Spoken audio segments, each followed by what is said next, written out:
Hello everyone, this is Wabash Planning reporter Nick Van Hees bringing you tomorrow's headlines for Wednesday, April 30th, 2014. As a quick reminder, you can also access our articles online at www.wabashplanedealer.com, while links to our online articles can be found on our Facebook and Twitter pages.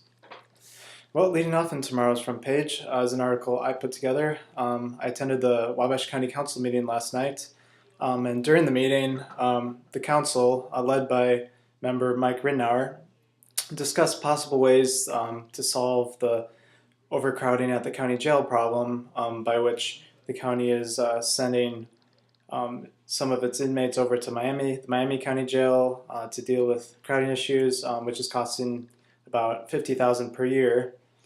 So Mike was talking about some ways that possible thinking about long-term solutions for the problem, such as saving some money through the introduction of a public safety income tax. They would most likely not increase the total income tax, but they would delete another part of the income tax.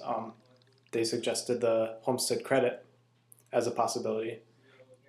They talked about how it seems very unrealistic to spend 18 to 20 million, which is an estimate for building a new jail here in the county, but they said it's just good to have a long-term solution in mind, and to raise money towards that.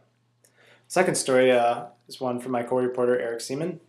Eric attended an award ceremony this afternoon at the Honeywell Center's lobby for the Self-Reliance Award, which are given annually to a handful of local high school seniors who, despite having a hard life and oftentimes living in poverty, have been able to persevere and come through successfully. The seniors honored at the award ceremony were given $1,000 plus a book and a plaque. Our third front page story comes from managing editor Joseph Slation. It's about John Wonderly, the Wabash's superintendent of the wastewater treatment plant. Wonderly announced that he will resign this week. He's returning to the private sector with Huntington Aluminum.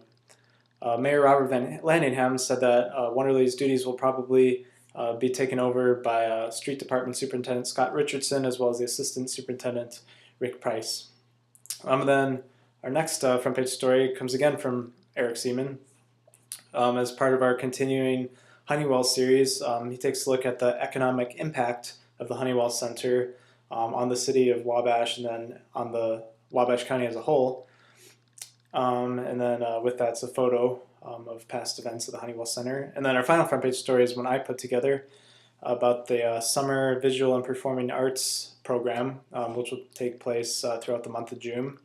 I spoke to VPA coordinator Judy Ward today, and she just talked a little bit about the program this year and why it's a great opportunity for kids ranging from second grade to high school. And then for our North Manchester page, the centerpiece article comes from Eric Seaman again. He was on hand at Peabody's 16th Annual Tulip Festival on Saturday. And then as for our sports page, the lead article comes from sports editor Justin Shockey. He gives a quick recap of Northfield baseball team's 6-3 loss to Peru. And then Peru Tribune editor Nick Robbie gives a recap of Manchester High School's baseball team's 10-0 victory over Maconaquah. And then there's a quick recap of the Manchester tennis team's 5-0 win over Rochester. And then finally, Justin gives a quick recap on how the Wabash baseball team is shaping up. Their record is 2-7 right now, so he talks about some of their expectations and kind of the outlook for the rest of the season. Well, this concludes tomorrow's headlines. Have a great day, everyone, and enjoy the sunshine.